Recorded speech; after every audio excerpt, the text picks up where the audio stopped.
Welcome all to episode 108 of Project Geekology. And guess what? We have found At-Atten, finally, after a long, arduous journey. I am Anthony, one half of your host. And joining me as always is... Dakota, and I still can't remember no But then if you do, then you have to like tear us from, limb from limb. limb from limb. We are also joined, as always, with our co-host slash long-term guest, Rich. Hey, buddy. Hey, thanks for having me, guys. Super excited to be here. Finally get to kind of, I feel like this show was like the At-Atten of our lives because it was just a never-ending source of treasure. Yes, I loved it. Yeah, that was very deep, Rich. Thank you. That's what they call me. That's what they call me, Deep Rich. Deep Rich. Yeah, I'm excited to talk about these final 4 episodes of the first season of Skeleton Crew. So, apparently this was only billed as a limited series, but they do have plans for a second season if the show takes off and it makes enough money for it to be, a sustainable thing to keep on their, programming slate. But yeah, so I'm interested to see where they go with this show, with these characters. If it doesn't end up as a second season, like I would love to see where these characters go, because we have so many great characters that we've met over the course of these 8 episodes. And I'm excited to talk about like how they have kind of evolved into the roles that they eventually do by the end of the season. So, but you know what? Before we get into any of that, Anthony, what have you been up to this past week? Well, I finally finished watching season 2 of Squid Game. Nice. And for those of you that have seen season 2 of Squid Game, it leaves you off on a cliffhanger. So and Squid Game is big enough where like it absolutely will get another season if the story's there. Oh yeah, it's already slotted for a season 3 that's supposed to be coming out at the end of this year, I think. Okay, so it's probably already in the process of being produced. And that it's going to be the last season, the third and last season. So like after that they're going to be done, which I guess I could say that's a good thing. They could have left it off with just the one season, but since they left this one off on a cliffhanger, we definitely need to see like how it all ends. But so I had finished that, and I've been playing a lot of Marvel Rivals, man, like just going crazy on it, dude. Just, trying to get better with some of the characters. Just like this, it's the same thing with what I did with Overwatch. I'll like kind of stick with the character for a little while, and then I'll hop on another one, and then like once I kind of understand at least the basics and the gist of like how a character is played, then I'll like hop onto another character. There's certain characters that I might not really care for, or that I don't want to really play all the time. And in Overwatch, like Tracer was one of those characters that I had played for a little bit but weren't like a long-term character for me. I would say Spider-Man and Star-Lord, those are those kind of characters that you have to like really like jump in and jump out, and I'm not too much of a fan of that. I do like to play Psylocke a little bit. I've been trying to get better with her. Interesting. Okay. Yeah. I want to play. I mean, I'm pretty good with Penny Parker. I'll say that like I'm solid with Penny Parker, and if I'm not doing well with her as a tank, then I'll swap to Groot. And Groot's just like an absolute just like monster. Like he has a lot of health, and he can do enough damage. Like he does pretty well with damage. He puts up these walls that he has like 2 different types of walls. One's like a solid wall, and then one like has these vines that come out. So it's fun. It's a fun game. I enjoy it. You should definitely hop on it. You never talk about a certain character that gets mentioned almost every episode. I think Dakota, it's one of maybe a character's name that you love saying. Oh, yeah. Yeah, we haven't actually talked about the Wolverine in a little while. I actually messed around with Wolverine for the first time like the other day, and I mean I can kind of see the appeal if you're getting like healed like pretty well, or like heal botted, which like you're just getting constantly healed. You could do some damage. You could throw down. But I don't know. I just like... I liked characters like Cloak and Dagger. Invisible Woman's like pretty fun. But yeah, Penny and Psylocke. I've been trying to like open up my... I'm like a jack of all trades. I'm like that in Overwatch. I'm trying to be like that a little bit in this game. I can play them all, but like I'm not a master of any of them, You're a jack of all trades, master of none. Yes. Oof. Except for Rough. like maybe like I wouldn't say I'm a master at Penny, but like that's like one of my like more solid picks. Like when I'm like picking up Penny, we're most likely gonna win. Oh, Whoa. tall order. Tall or but then like if the team around me is like falling apart, then I'm like it's still like a team game though, you know. Yeah. Yep. So, You but yeah. doing anything else besides those two things? No, well, I mean, you know, a little bit odds and ends here and there, but nothing too big. How about you, Dakota? What have you been up to? A couple things. Crazy, week we've had. Let's see. Oh, it did snow in Florida. Did you see that? Yeah, North Florida. I did. Yeah, you guys got 8 inches, like or pretty something heavy, like that? dude. Like, Which is double what you've double the record of snowfall accumulation in Florida ever. crazy. Yeah, you're southern Florida, so it's been warm for you. Right. But it's still like nice enough, like 50s, 60s.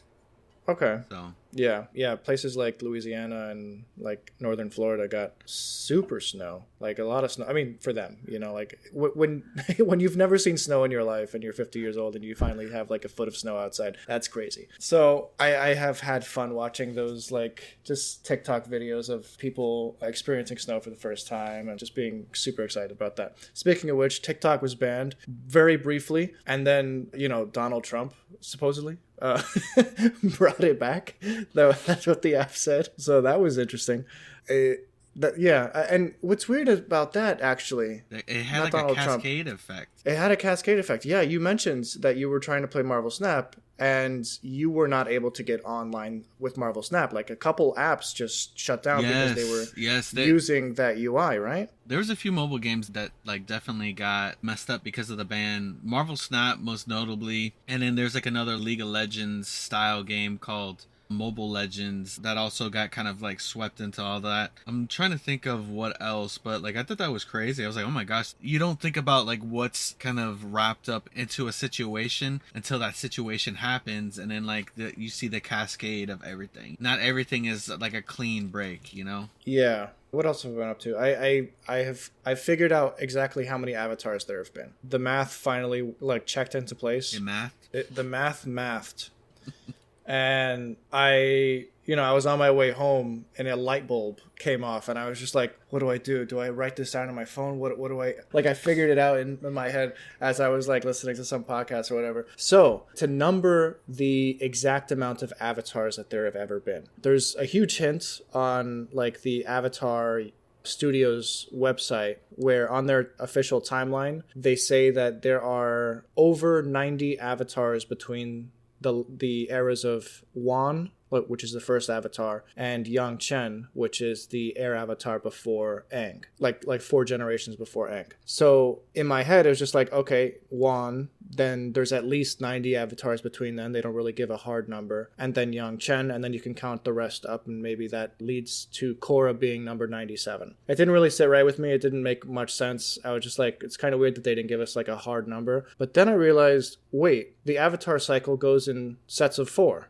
Like there's always a fire avatar, then there's an air avatar, then there's a water avatar, and there's an earth avatar. The earth avatars are always the 4th one. So every 20th avatar will always be an earth avatar. And I counted up from there and I was just like, so Yang Chen, the closest past 90 plus 1 would be 94. So Yang Chen has to be the 94th avatar, which means that Aang would be the 98th avatar, meaning Korra is 99, and whoever the Earth avatar is past that point will be Avatar 100, which seems pretty significant. I feel like they put that number into existence on purpose. So I thought that was a pretty cool, like, I don't know. It was like a light bulb in my head while I was in the car. I was like, wait a minute. Dakota pulled up his phone. He said, hey, Siri, remember this. Yeah, I pretty much did. But so that's pretty cool. I almost want to make like a short like video, like exactly how many avatars have there been, because I feel like I figured it out. And then the Avatar Studios are going to hit you up and bring you on for the lore. Wouldn't that be awesome? Do it. Yeah, I would love it. But you better take me with you. I'll take you down. Oh my gosh. So let's see. What else have I been up to? I've been watching a lot of Twin Peaks. So Dude. Yeah, last episode we were talking about what we're going to be covering next week, which is The Boy and the Heron, which is Miyazaki's latest film. And I mentioned that it's David Lynch-esque in the sense that, you know, it's way more introspective than most of Miyazaki's output. It definitely requires multiple watches to understand, but ultimately it's more about feeling than understanding. And yeah, so I mentioned David Lynch, and the very day that we recorded that, David Lynch actually passed away, I guess, that night. So that was really just a weird coincidence, and that was wild. It was wild, and the internet's still reeling from it. Like, if you're on, like, film Twitter, everyone's been talking about it for over a week, just, like, how, I guess, huge this guy was for the, you know, the film scene. And, yeah, he was one of my favorite directors. Just, like, I don't even think that I would have named him within my top directors, but, you know, going through that list of films that I've seen of his and the shows that he's been involved with, I realized, like, dude, this guy was, like, a crazy genius. Like, none of his stuff makes any sense, but you feel it, like, and they're films that will stick with you forever. And it's, you know, like, you can watch an action movie and you're like into it for, you know, the entire length of the movie, but as soon as you leave the theater, that was nice, you know. And then there's movies that, you know, you watch and then you think about, like, 2 years from now, like, man, what happened? Like, why did that guy do that? Like, what was the purpose of this? And David Lynch is like that. So and we covered one of his movies. We did. We covered probably his most mainstream, or the only, like, mainstream attempt to create a big budget blockbuster, which was Dune. I think he was pressured into that after his success with Eraserhead and The Elephant Man. He started getting a name for himself within the film industry, so they pushed him into that movie. And I don't think it was a good fit. I don't think he did a bad job with it, you know, like, considering the time and, you know, his style. It was a very unique rendition of the Dune book. But what's cool about that movie is that, you know, that's how he got in touch with Kyle MacLachlan, the main actor who plays Paul Atreides in that movie, who eventually went on to star in his movie Blue Velvet, which is, you know, just a fantastic mind trip. And of course, Twin Peaks. He's the main character in Twin Peaks, Agent Cooper. And yeah, so I've been watching, I watched the entirety of the first season of Twin Peaks. Just phenomenal TV. It's probably the most accessible of David Lynch's, you know, output outside of Dune. I would say it's probably more accessible than Dune even. Yeah, Dune is a little bit on the trippier side too. Like, I mean, dude, I remember watching that to cover it for this episode, and I'm like, man, I still feel like I don't know what's going on. Yeah, I know.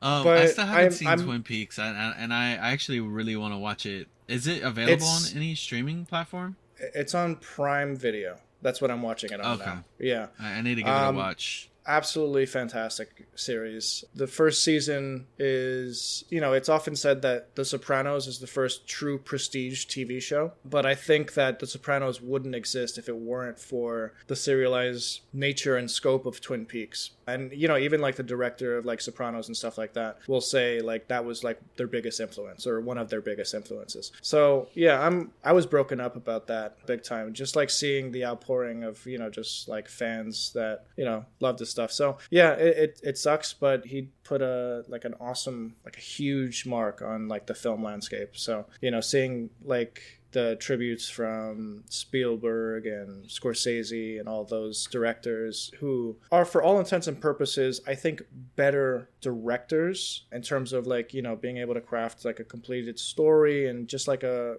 fully functioning narrative. They each basically suggest that, like, nobody will ever do it quite like David Lynch, because he was, in my opinion, I think David Lynch was a madman. Like, I think he was actually, like, a crazy person that was, like, he was either slated to be, like, an artistic genius or a bum in the streets of LA. You know, like, there was no in between. There's like, he was that guy. There was a fine line between somewhere in his life he went into the direction of being he got really lucky. Yeah. He got really lucky. Yeah. Dude. Now you're just giving me this image of somebody with, like, wild hair that, you know, you're like, oh, that's a director, but they look like a bum. Yeah.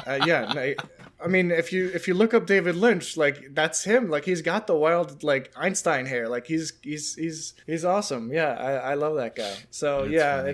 it sucks that we're never gonna get any more from him. But yeah, he's done some amazing movies, even past Twin Peaks. He did Firewalk with Me. He did Blue Velvet. He did Lost Highway. Mulholland Drive is my favorite of his movies, and there's more that I haven't even seen. So yeah, it sucks. But they also like brought Twin Peaks back for a third season 25 years later, and it's the craziest thing ever because in the original show you have the character of Laura Palmer basically saying I'll see you in 25 years, and they actually did it. They actually like brought back the cast 25 years later. It's the trippiest thing ever. You thought I was but lying. yeah, no, it's good stuff. It sucks that he died, but he died pretty young. He was in his 70s. But yeah, we move on. That's what I've been up to this week. Sorry, I kind of absconded with this portion of that. But Rich, what have you been up to, buddy? We'll see. Well, just quick. I'll so kind of piggybacking on what you were saying. The next day at work, I see Jen. She's like, "Oh, you see who died?" And I'm like, "Oh yeah, Mr. Baseball. You know, Bob Uecker." And Wait, what? She go, who? I'm like, we're not talking about the same person. So the next day, when it was, the news that Lynch had passed away came out, it also came out that he's a pretty famous Milwaukee's Brewers play-by-play commentary guy. He was in the movies Major League. If you've never even seen the movies, you may have seen like Charlie Sheen's throwing a pitch and you hear just a bit outside, tried the corner and missed, where Charlie Sheen walks the bases loaded on 12 straight pitches. So he was there. I knew him also from watching him. He was like a guest ring announcer and guest interviewer for a couple of WrestleManias, and he played a very goofy part. So, yeah, and he's been doing play-by-play for them till recently. So they call him Mr. Baseball because he was actually very terrible at baseball. So the joke is that he's doing commentary. He knows everything about the game, but he was actually really bad at it. So it's kind of a bummer to hear that he passed on. But, he was 90, so lived a good life. And then I did the hard work, sirs. I did the hard work of platining them. Dragon Age, Veilguard. Oh, yo, tell us about it. Finally put it. I think I told you guys last week that I was like about to go finish it. So yes. I got off, played like another hour and a half, then ended up playing like another 3 hours the next day before it was actually finished. Like it was the last mission tells you like, this is the last mission. Like you cannot go back after this point. So I'm like, all right. It does say that. Yeah, and then you're like a good 4 hours away. Like I was a little frustrated, I won't lie. Not because I didn't enjoy it, but I was just you know this, like you're sitting there, your wife wants to watch something, and you're like, I'm almost done with it. It's almost done. I swear, Like I remember thinking the same thing when I was playing Red Dead and an author dies, I'm like, oh, it's over. There it goes. I'm like, all right, babe, just give me a minute. They're wrapping up. I'm gonna hit the credits right now. And then I'm like, wait a minute, epilogue. What? I gotta make my own ranch, so wait, is there no way to like save your progress before, like if you don't have 4 hours left before that like final quest, can you save your progress anywhere and just like come back to it later? Oh, I mean, of course, but that's not what Rich would do. I was ready. You tell me it's the last mission, like I'm ready to go. Yeah, it's the end for me, so I was ready for the end. So I did have to stop. I had to stop and then come back to it, but it was really great. I mean, some of the cutscene animation, just the graphics are great, but the cutscene animation with they have like basically dragons was really cool, and it's kind of it's definitely a BioWare game. And then I don't know if you've ever played the Mass Effect series, but you definitely have this like hurtling towards the end, and you have to figure out where you're going to put your friends so that they're safe as the final battle emerges. And if you put the wrong person in the wrong spot, you risk losing them forever. So I highly recommend it. It's definitely a fun game. It's definitely a nice break from like a lot of the sandbox games I was playing. This one is a little bit more restrictive, but I think the stories and the companion quests make it really worthwhile. Awesome, man. Nice. Awesome. Shall we jump into our discussion of the final 4 episodes of Skeleton Crew? I think that's a good idea. I think you are right. So last week, I mentioned the name of Jod as Jod Na Nahil, but I think I was thinking of Neil when I said that, because it's not actually his name in the show. He calls himself Jod Na Nawood. Yeah. But what's interesting is that he goes by many names. Like pretty much everywhere he goes, he picks up another name. So we don't know if Jod is actually his real name, but it might be. It kind of feels like it is, you know? He also goes by Crimson Jack, Dash Zenton, Professor Umium Gorlox, that was, you know, like on the spa planet, the Emissary in the final 2 episodes, and then Jodwick Zank. Also, there's Mad Captain Silva. So he's got like, what, 8 names? Anatar. That we know of. Yes, he's basically Anatar. Yeah. That we know of. Yeah, exactly. Like, if there was other people, I'm sure that they would also have, like, crazy names for him. What did we think? So last week, Rich and I had seen the final couple episodes, but Anthony, you had not seen them at that point. What are your thoughts now about Jod versus, you know, like having seen them as opposed to like what you had said last week? Right. So Jod definitely is like out for himself. You know, he could have,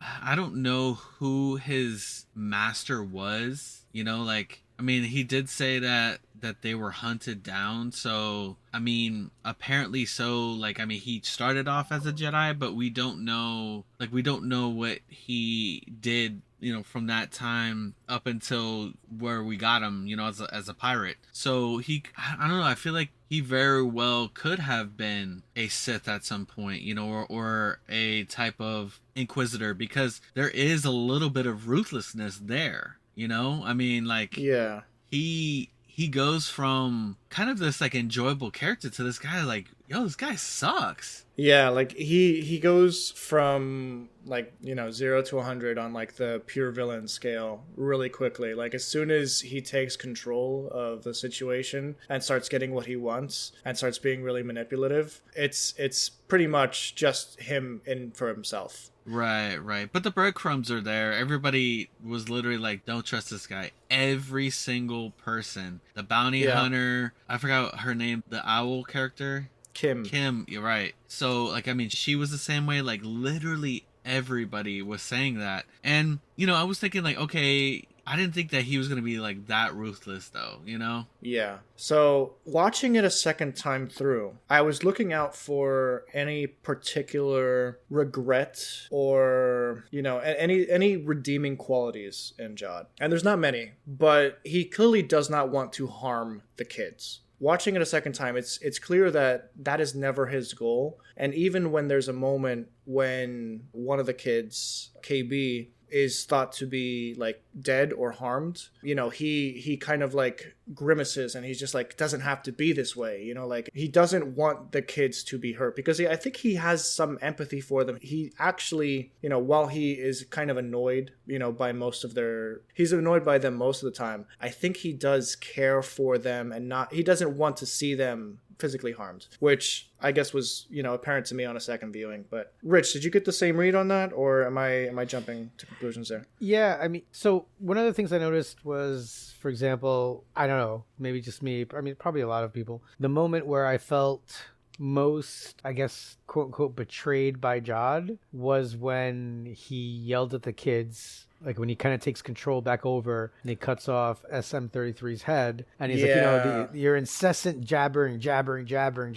Like, I thought the meanest thing he did was actually that. Overall, I thought the entire time there is that thread that he doesn't want harm for them. And even in the scene where, you know, he takes out the supervisor, I don't know, I mean, maybe I just finished watching the prequel trilogy. Maybe I'm desensitized to robot violence because, like, that doesn't terribly bother me altogether. I didn't think that the supervisor was a benevolent being of any sort for the people of that. So at the end, like, I think that he's not altogether that terrible. I don't know if I could see him being an Inquisitor. Like, I really do see him being more like a jaded Padawan, you know? Somebody who kind of lost their way and found their way with pirates. Like, I don't think, and especially because at that time, like, I'm thinking of like Cal Kestis, like trying to kind of like stay quiet with your force power because nobody wanted to kind of reveal themselves in a time where the Inquisitors could come after them. But, you know, I could see how like his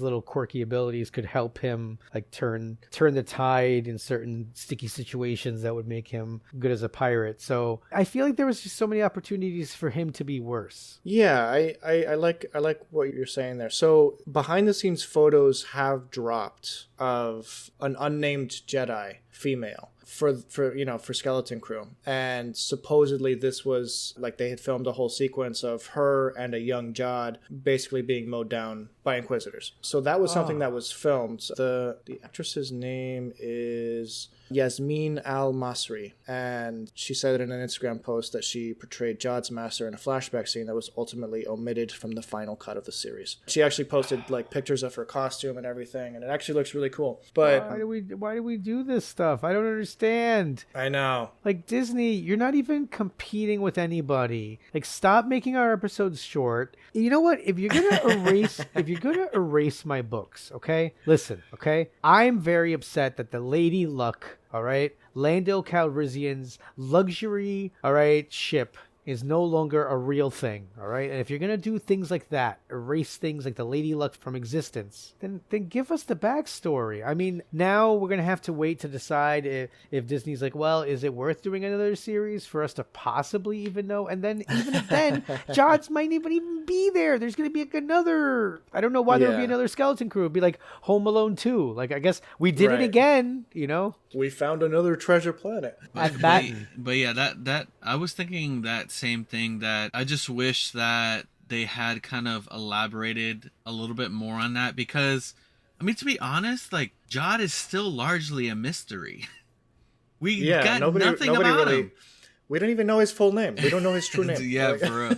We don't even know if his name really is Jod. You know, we just know that he has some sort of force sensitivity, some sort of Jedi training, but like nothing about his past. I really do wish that they would have shown that sequence. That actually would have been a really good cold open. That would have been cool. Yeah.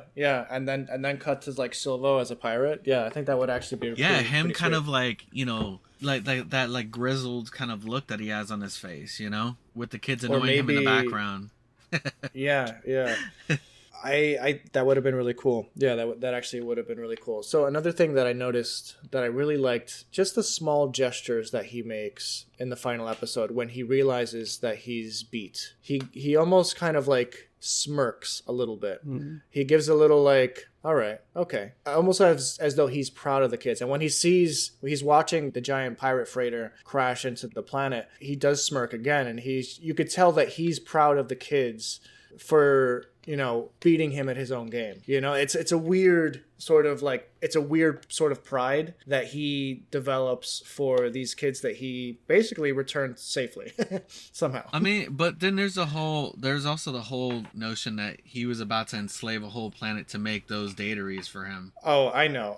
Yeah, he's not a great guy. Yeah. I'm not advocating for that, but I don't think he's irredeemable is what I'm trying to suggest.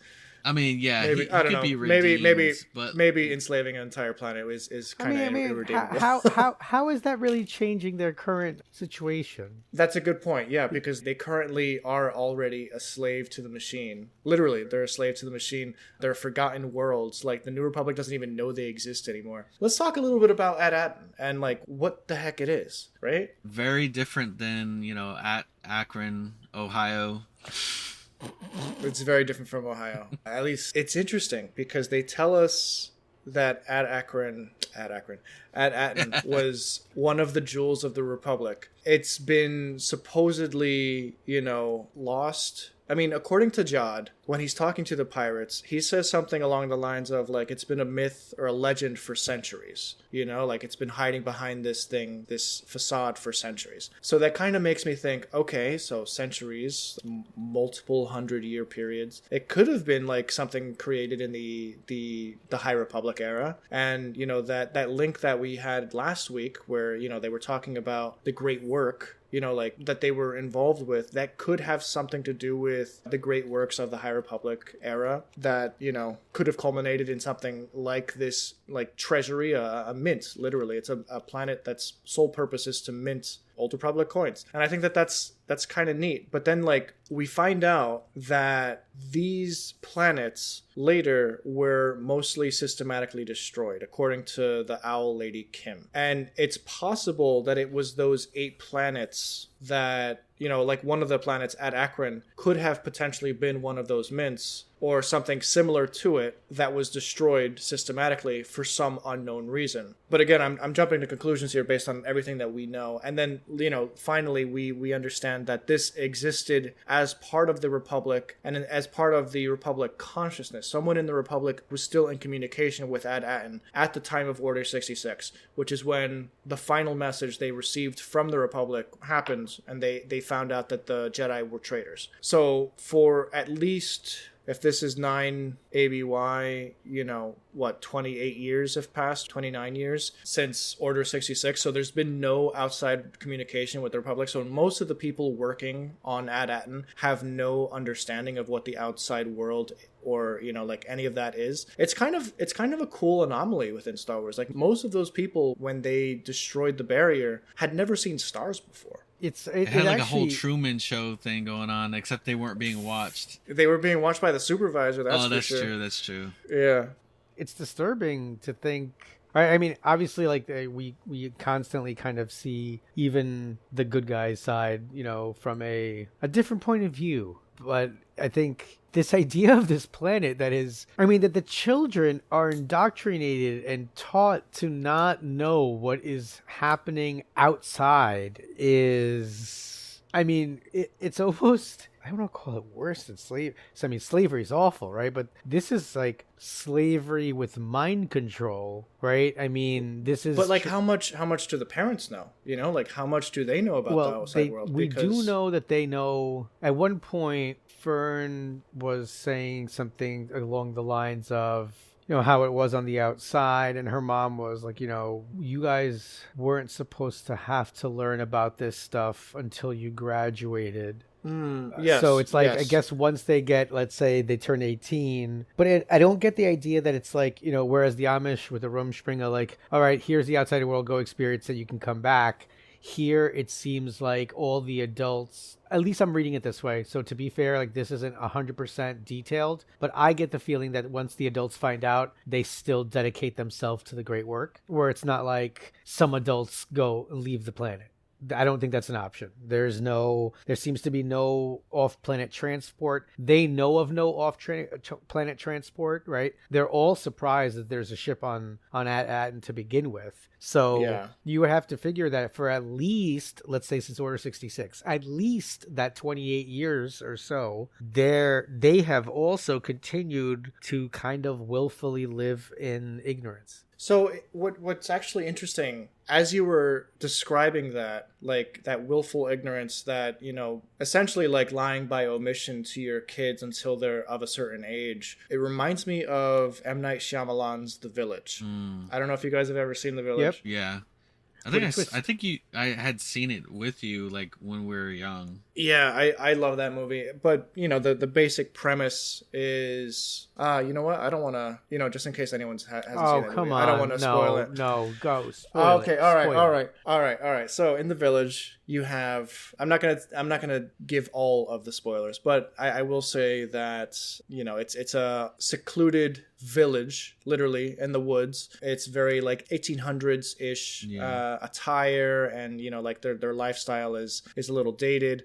But every night they, have to go indoors, or else, like there's the potential for like these like creatures, these monsters in red cloaks to come out and, potentially kill you or kill your livestock. And, it's scary at first. You're like, what are these like crazy monsters? And then you find out later that it was, basically the parents in costumes. And they have been, just to keep them away from the real world, like the real world monsters out there. They've created fake monsters to keep their families safe, and this is something that eventually they will have to impart to the next generation of kids so that their community can continue thriving. And I guess it kind of, what you were saying about Ad-Aten and about the economic and societal structure, it does seem a little bit like that to a degree. Maybe it's not like a safety measure. Maybe it is. I don't know. Maybe, yeah. But the parents, they don't seem to, I don't know if it's like they're fearful of the outside galaxy, or they physically cannot go there anyway. So like, what's the point? I don't know. It's an interesting parallel though. Yeah. And, now that I think about it, like, we get a look at the vault, and there's so many like credits in there, dude. It's so much, which means that like. And there was like 1,800 of those vaults, Dude, like on the planet, like filled, which made me think that like I don't think that any of these credits were leaving for like way more than those like 20-something years. That's very possible. So when you kind of said something about the High Republic, because it doesn't make sense to me for there to have been value, because like when the pirates saw those old credits, they're like, oh my gosh, this can't be. There's no way that they were talking about the credits that were like 20 something years old. Like, something doesn't really doesn't gain that much value, but something that's worth hundreds of years old that you haven't seen for so long, or you haven't been around to see at all, now that's a treasure. And if there's a lot of it, then yeah, you're going to be making money. So I think that those were High Republic credits. But if like it could be, yeah. If our new president decides to start minting new money with different people on it, in 20 years, someone goes, "Whoa, is that a Lincoln? I haven't seen, is that a $2 bill?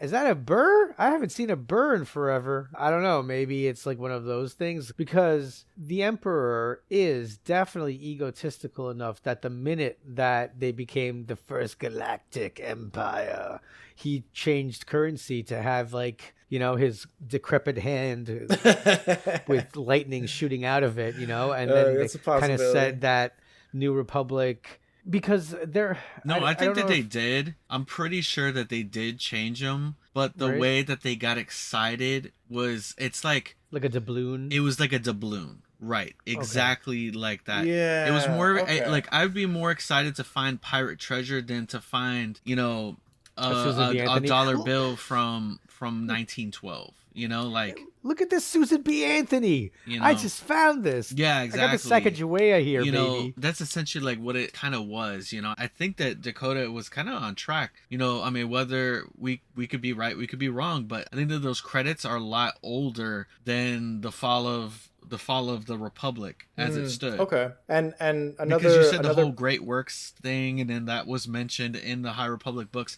They don't say anything about the Great Works in anything in the High Republic. They do. So another potential clue, I don't know if this is like pro or against the, like these are ancient doubloon type coins, is that Jod, I think once or twice, mentions that they're old credits, but they look like new, like they're newly minted old credits.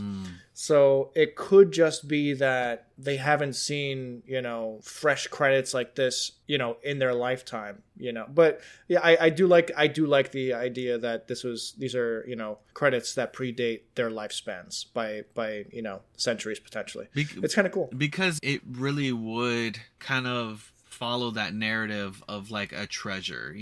I mean, you never really think of like when somebody thinks about like a whole bunch of money in a bank vault, they're not calling that a treasure, they're just calling that maybe a loot or something like that. If they go to like break into it, that's like a loot, it's not a treasure. But like they're seeing they're looking at these old credits like they're like, yeah, like somebody's paying with doubloons, And also what's actually, you might be onto something, Anthony, because they open up in the very first episode with, like Brutus and Silvo, they commandeer that ship that supposedly has coins on it, or like a treasury, and they only find one credit, and I think it's a Republic credit, but it had a different shape than the one, I mean, it could be New Republic credit, I don't know, but it had a different shape for sure than the long rectangle ones that the kids are, flashing around. So yeah, you might be onto something there. I think that's a pretty cool theory. Let's talk a little bit about the kids though, because they go on quite the journey in these 8 episodes, and especially these last 4. What do you feel, or who do you guys feel like, I guess, had the best arc? Not just in these 4 episodes, but like the entire series. Like where do you guys rank these characters now that you've seen their full story? I'll start with you, Anthony. I really like Fern and KB. I really I feel like their characters are strong. They go through a lot, and I feel like there's a lot that's learned. Even with like Neil, I really feel like Neil goes through a lot of like a whole like learning process, and he really like faces his fears. You know, I like all of them, but like to me, I feel like out of all of them, Wim's was the weakest. I felt like his growth and his storyline was the weakest out of all of them. I felt like he had minimal growth. He had maybe a little bit, but he still was, you know, kind of whimsical and wanted this adventure and was upset that the adventure didn't really become what he wanted. But like, you know, I mean, he's... And then he was all moody that it was coming to an end. Right. And like the kids, you know, the rest of the kids, it seemed like they all really like had a plan for the things that they wanted to do. You know, Wim, you know, he kind of stepped it up a little bit at the ends, but I still feel like his growth was the weakest. So if I had to, it's hard because I feel like Fern and KB like really have like strong growth. I mean, I would say maybe Fern a little bit because KB was already a little bit of a stronger character and had maybe a little bit more maturity. So maybe Fern, KB, Neil, then Wim. Okay. All right. Rich, what do you think? Man, overall character growth. How do you rank them? It's almost. I mean, it's you know, tough. I hate to bring this into it, you know, but as a teacher and a lifelong man-child, I will also say that it's almost unfair to compare the character growth of children, two young boys to girls even the same age. You know, even if they're even if we assume, right, but even if we just know that they're all the same age, it's almost like, listen, I teach high school boys, I teach seniors, right? A lot of the same stuff. But anyway, I would have to say if you're gonna go with growth, it's gonna have to be KB for me overall. Then I guess it ends up being Fern, just because, you know, Neil's growth kind of gets like stunted. It's like he grew, and I think when he met like Hannah, like that's a lot for him there, right? That was his big like growth spurt, and then he kind of just like leveled off a little bit, where Wim just became like at least like more coordinated, right? Like, you know, this at the end, it's like his big moment is that he holds the saber up the right way. Like all of them have like something they overcome, and his thing is his like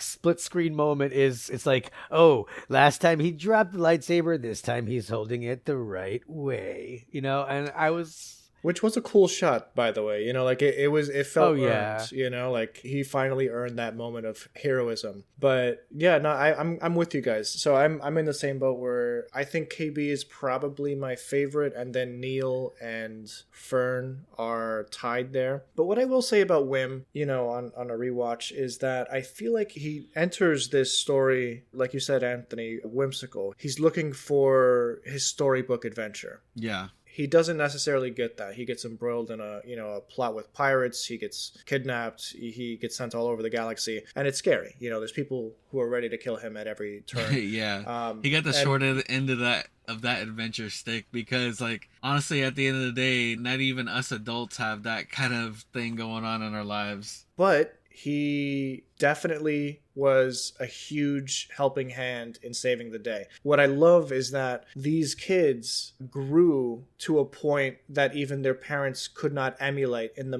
moment of truth, basically. As soon as the power went off, all the kids realized, we need to do something. Yeah. This is not good. Fern is in trouble. And KB and Neil, first off, they immediately race off to Wim's house, tell him to get on his speeder bike and go.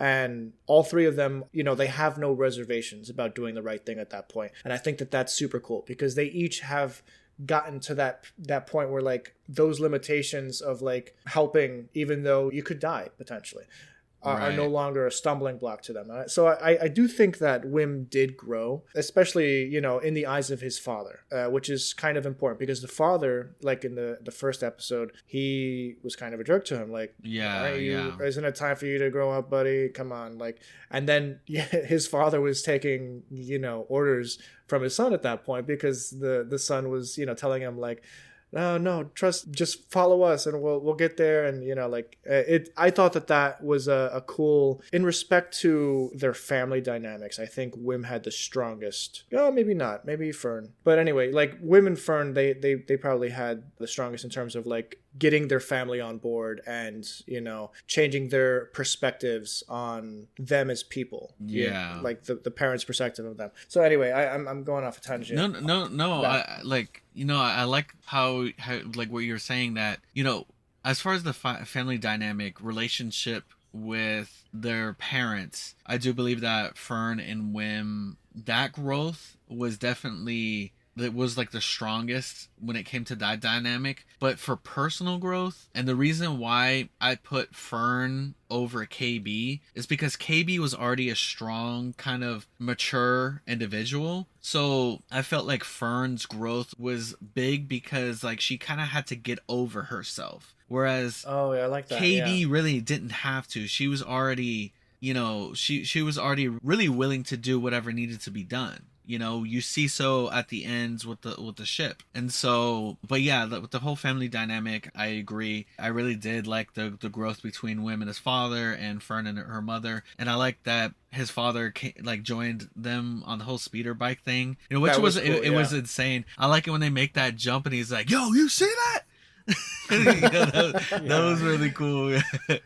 And Wim's like, "Dad, you're embarrassing me. Let's He's go." like, "Look, it's no time for that. Let's go." But yeah, no. What I will say about KB, She you is my mentioned favorite, that, like, though. She is KB is my favorite. she's so cool. She's a badass. But what I will say about her growth, like her arc, she starts off as this very capable, I can do anything sort of, you know, young girl, especially because she has this, you know, cybernetic implant that Yeah. allows her to just kind of, it augments her reality, you know? But what's fascinating, and I think it's episode 5 or 6, I think it's episode 6, where, you know, the kids are trying to reclaim their ship on the spa planet, and KB has this inner turmoil, you know, where like she doesn't want to say no to Fern because, you know, Fern is her best and only friend, and she feels like, you know, there are things that she cannot do, but she's lived her entire, you know, like, as far as we know, like their entire friendship has been Fern daring her to do something, and then she's able to do it. But there's certain things that she can't do, and Fern, you know, Fern doesn't realize that she's not invincible. And I think that character growth and that understanding and like being able to vocalize that to others is, you know, like understanding your limitations is a huge, you know, feat for anyone, because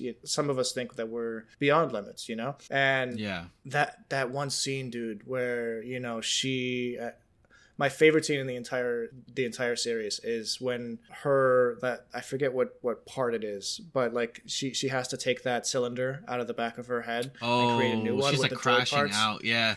It was the moment with her and Wim. Her and Wim separate from Fern and Neil just because they're like, you know, like one side thinks they're right about getting the ship, and then the other side, Wim, you know, wants to follow those like trash crabs when they're really actually like trash hermit crabs. But Yeah.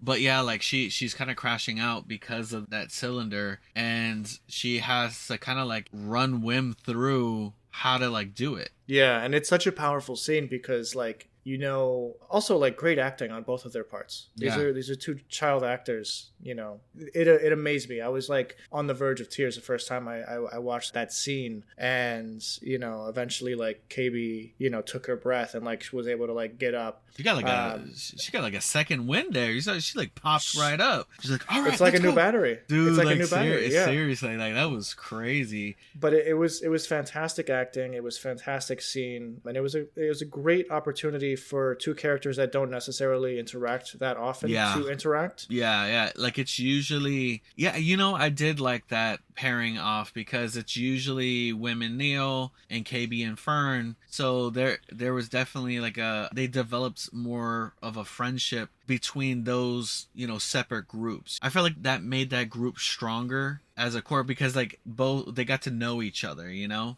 And no, I agree. I think that was like really cool. And it was almost like opposites in a way, you know, like Fern is this like very like strong, you know, go get 'em, let's go. And then Neil, very just naive and scared of everything. He's willing to say sorry for everything. I love that. Absolutely. Yeah. Why don't you just say sorry? No, I agree. And that scene of them getting the ship back because it was getting sent to the junkyard. That was a really cool scene. Oh, and like the whole demolition button where like they basically get a whole new ship underneath their ship. Sick. I love it. It was like a camouflage in a sense because we find out what that ship is. Yeah.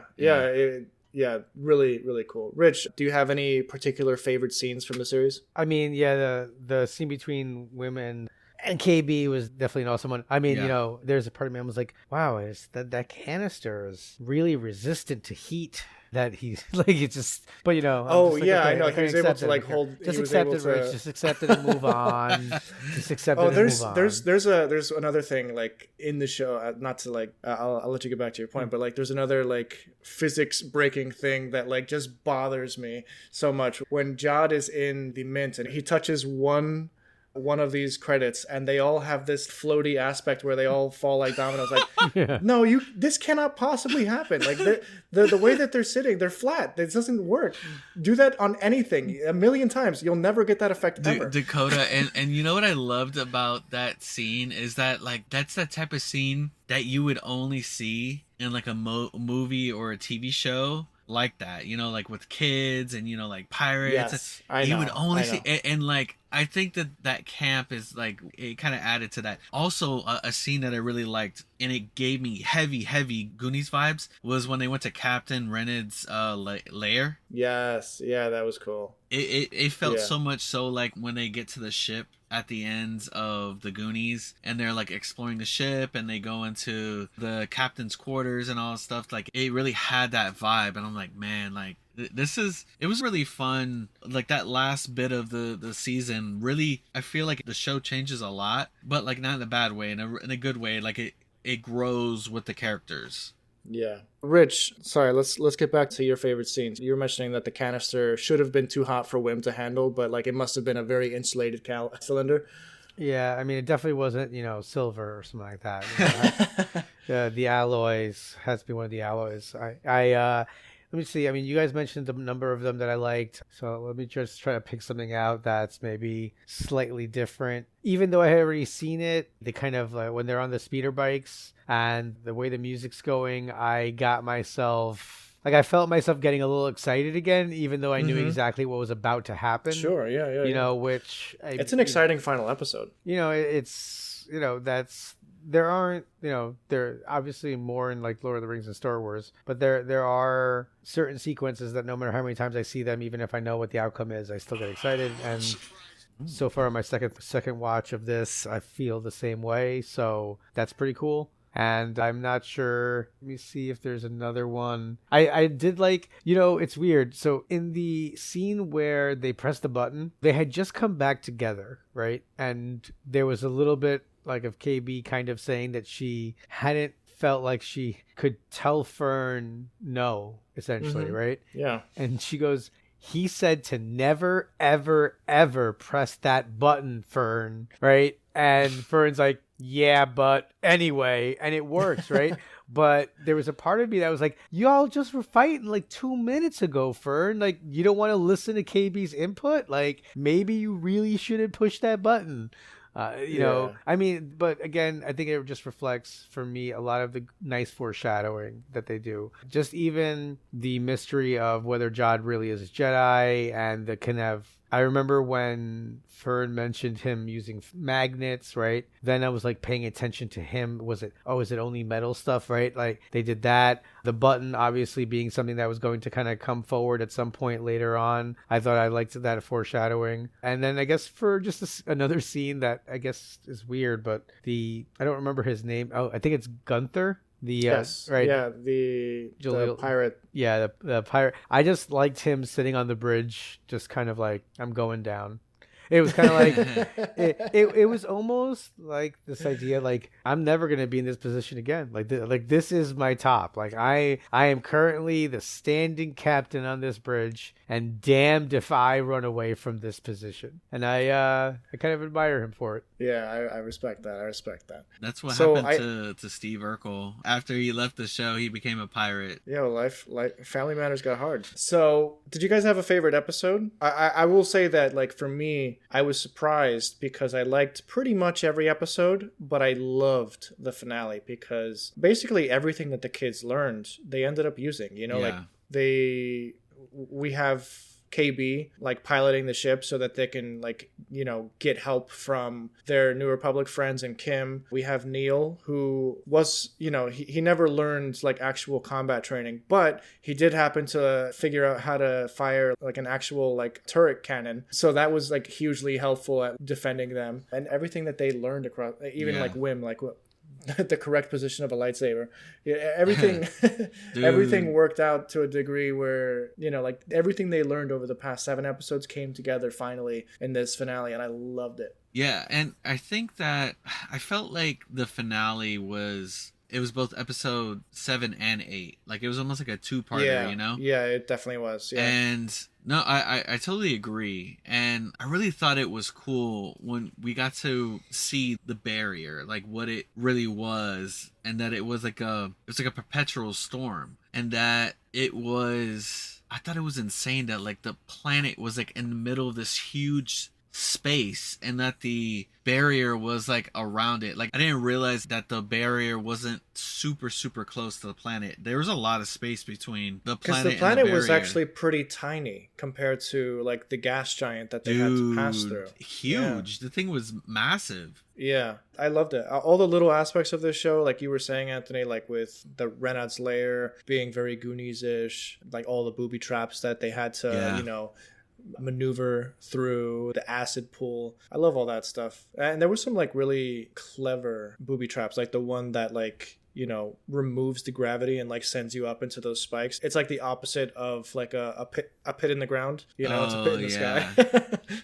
I like that kind of stuff. There were so many great creatures throughout the show. I loved that Catholops in the spa episode, like the giant like squid dude, not Cthulhu. His name is Catholop. Dude, I liked how kind of like chill he was. Like they're like, oh my god, they need help. They go in and they're just like telling him their story. They're telling him, and he's just story. like, great story, great tale. What about that giant trash crab? Oh yeah, the animation on it was kind of different, right? So it was stop motion. It was, like, right? I thought it looked like a stop motion, like kind of. It was almost like a old school Godzilla type of animation, you know, that stop motion. Yeah. So if you go online and look up like the trash crab stop motion thing, you'll see footage of like them like doing the stop motion for this thing, and it's so cool because everything's done in CGI nowadays, and I feel like we're getting to that point where like things are going to start getting done with like CGI plus AI, and it's just like we're losing that craft. So seeing them just inject this craft right back into it,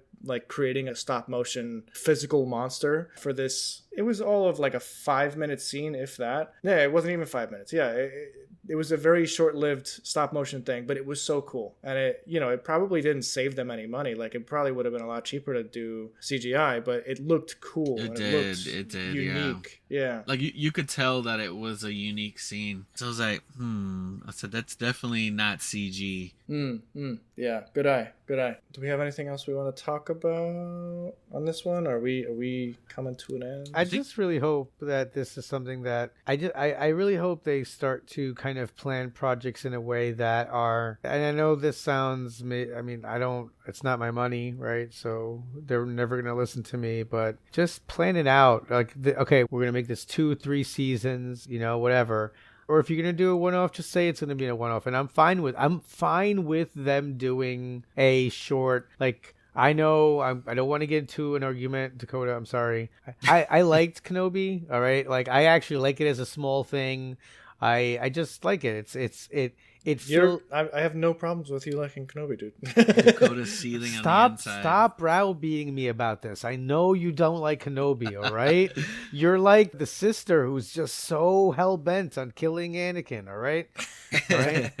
It's just, I don't mind there being something that's just going to be a one-off, and that's cool with me. But I also want to know that things are going to be 3 seasons and that it's not dependent on the first season's success. Because, yes, we've talked about prestige television, there are times where that first season doesn't hit as it's on TV. And then as it starts to get into that second or third season, people really start getting into it. So, like I want to have one series that's going to be 6 seasons. And I just want to know that you're going to do that. And I'll invest the next 10 years of my life to waiting for that series to end. And it'll probably end like a wet fart like Game of Thrones, but whatever. You'll have me for 10 years. Here. I love it. Yeah, no, I that would be awesome.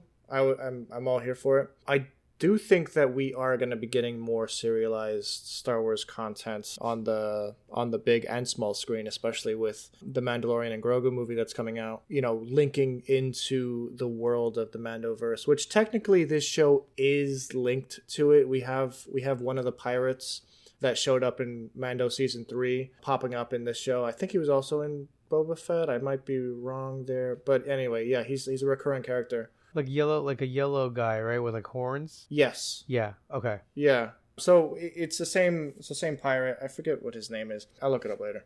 But yeah, it is kind of all connected to that. So in a way, we are getting serialized television on kind of like a multiverse. Not a multiverse, but like a universe level. I would like to see Mandalorian like more of just, like normal Mandalorian. I don't need any huge stories or anything like that. But just him and Grogu like going on crazy adventures every week is fun. I love that. It's simple. We need more of that. Yeah. So like I'm on Smallville board. did it. It's a thing. Like, look, Smallville ran for years, and it was just like, hey, there's a new freak that was discovered that had, got some of the kryptonite, and look what they can do. That first season of Smallville is like a hard rewatch for me. I mean, I have such fond memories of all of those episodes separately, but watching them back to back is so difficult because it's literally monster of the week. It's freak of the week. Yeah, I know. And I think they actually make that joke in the show. I think like Chloe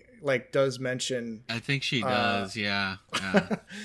So yeah. Anyway, go ahead. But yeah, so the last thoughts on Skeleton Crew. I really enjoy it. I really do hope that we get more out of it.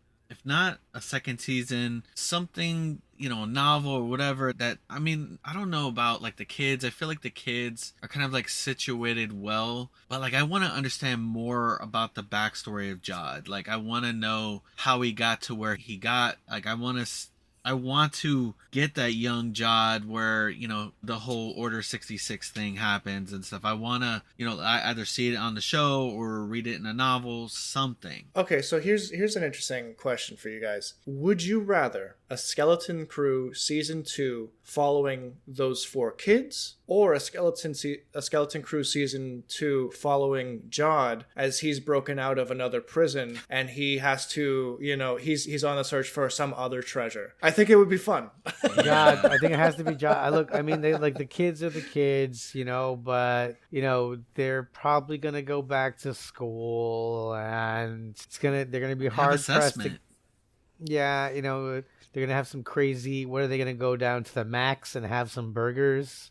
I don't know. I think it's Jod, or because Star Wars always does this. Oh, you know what? That really worked, and we had a really interesting character. But we really missed it, and we really should have told his backstory too. So we're gonna go back and do that now. So they could always do like a flashback series of Jod's previous, how he got to where he is, because I don't know if his prospects going forward are especially fantastic. Hey, people have definitely broken out of New Republic prisons in the past. Yeah. So it's not unheard of. There's a whole episode of The Mandalorian in season 1. No, they're just gonna do it like Lost style, where it's like him modern day, but there's gonna be just thousands of flashbacks.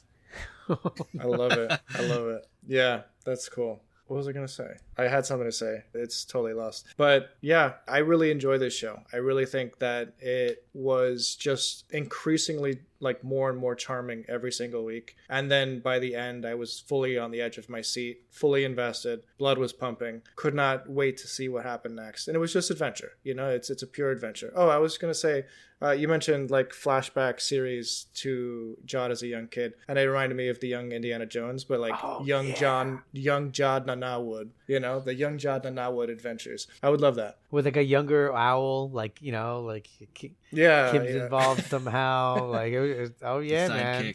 Sidekick. that one alien that kind of double crossed him with the white skin and the white hair. Yeah, I forget her name. Yeah, so Anthony, you loved it. I loved it. Rich, what are your final thoughts on the first season of Skeleton Crew? I loved it. I really think that this is one of the best entry points into the Star Wars universe without overburdening them, without like I had to create a PowerPoint presentation to explain the background of Revenge of the Sith. I mean, I know it's the third one, so you know that's part of it. But I think even with a lot of the movies, right, you kind of have to give people a little backstory. I think this is a great entry point into Star Wars. I think it really captures the fun. Like even when we're talking about Jod being kind of evil, right? It's never like, you know, he's not keeping someone at the bottom of a hole in their house and passing them lotion, you know, like Silence of the Lambs, right? You know, like it's not that level. Yeah, we have very like Goonies level evil, right? But not terrible. I mean, it's fun. It's really still accessible for kids, right? In a way that I think some of the stuff that's been coming out isn't, you know. I mean, I let my son watch all of it. I don't care because I'm like, it's Star Wars, it's history. History's messy. History's messy, buddy. Get used to the real world, you know? But yeah. I know that there are some parents who don't want to do that because of some of the stories are heavy. I like that this is a fun entry point for everybody. So that's why I do want to see, I don't know if I need to see a continuation, but just something that kind of carries this fun spirit, you know, this carries the torch. Yeah, this Endor spirit a little bit, this zaniness, this, okay. You know, don't give me something like Star Wars Resistance, okay? Like, oh, we're going to make a cartoon, you know, and then just like completely botch it. I'm going to say something that might be offensive on this show, but it took me a long time to go back and watch the Star Wars cartoons. I ended up loving them, but I remember it was like my brain kept going like, this isn't Star Wars. Like it's just, that's what my brain was doing over and over again. And it took me a while to finally overcome it. And then once I got into it, you know, then when like Bad Batch came out, I was like super excited. But I know that that's also a point of contention for, there's like a portion, I think, of Star Wars fans who are like, not the cartoons. Usually older. I think like I'm 42, so 42 and older are a little bit less. I feel like millennials are generally a little bit more accepting because I think we grew up in a period where cartoons changed and they stopped being just for kids, you know? And I think that mindset for us is a little bit different. So I do notice that people in my age bracket in the like mid 30s, late 20s are tend to be a little bit more open to the animated side of Star Wars, but I don't have any hard data on that at all. But yeah, guys, thank you so much for listening to us here for our 108th episode of Project Geekology. We enjoy talking about everything Skeleton Crew. We have a very, very fun show for you next week. I recommend you watch the movie The Boy and the Heron by Hayao Miyazaki. Probably the greatest animator of all time, at least in the same ballpark as, I don't know, Walt Disney. He's in that league. I'm very excited to talk about his most recent movie, Rich. I know that you have already watched the movie, but I want to hear your thoughts fresh next week. And Anthony, we have already seen the movie, but we'll be watching it again to prep for next week's show. Absolutely. Yeah, The Boy and the Heron, like I've mentioned, is not Miyazaki's most accessible movie, but I don't think it's nowhere near his worst. I mean, I don't think he has like clear worsts, I should say, but you know, I think it's a fascinating movie, and it's one that I'm excited to talk about if we can figure out what to make of the story. Basically, you know, it's going to be one of those, you know, like, how do I address this point? What did this make me feel like? So I'm excited to talk about that next week. And yeah, if you guys want to check out any of our socials, be sure to click into the show notes down below, and you know, you'll find more places where you can follow us over there. But Anthony, is there something you wanted to mention, like something about stars or something? Well, are you talking about the buy one get one free 5 stars? You give us a 5-star and we don't give you a 5-star, but we just receive it, and hopefully you give it another 5-star to another episode. I don't know. That's the one. Yeah. But specifically, like, what kind of 5-star? Like a wet towel kind of 5-star? You know, a juicy, rare. You know, like a wet towel. Yep. Like a brick. We were talking about random slangs before the show. Anyway, guys, we're rambling here. It's late.